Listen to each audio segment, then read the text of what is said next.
e inde Allah jurum deere jurmotoɗo ummoraade e Muhammadu nulaaɗo Allah faade e hirkal laamɗo tedduɗo romnaaɓe yo kisal Allah woni e on dewɗo handaare nde so ɗum yawti ko min tigi noddatoma noddaandu jebbilaare l'islamu jebbilo kisa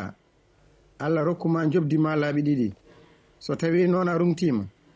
nden noon ndondoɗa bakkatuuji arisnaaɓe o haalata koko yowiti e nulaaɗo keso tugure aare weɓe to ko hono ni yohanna iwrunoto jeereede ngam noddude en fayde hisnaare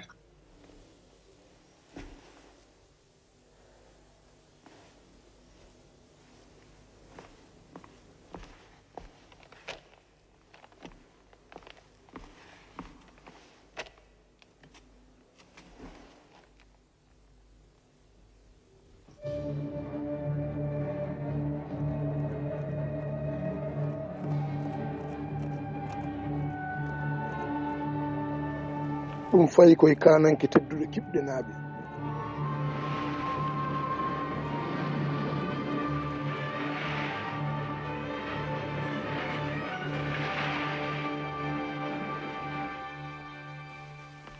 ummoraade e Muhammadu nulaaɗo Allah faade kisre kananke tedduɗo farisnaaɓe jebbilo kisa Allah rokkuma jobdi laabi ɗiɗi so tawi a salima ndondoɗa bakkatuji majusiyankoɓe e yoma an tepatel jeerede wiyata aɗa jangina kananka farisnaaɓe hono cukkorto njuuɗo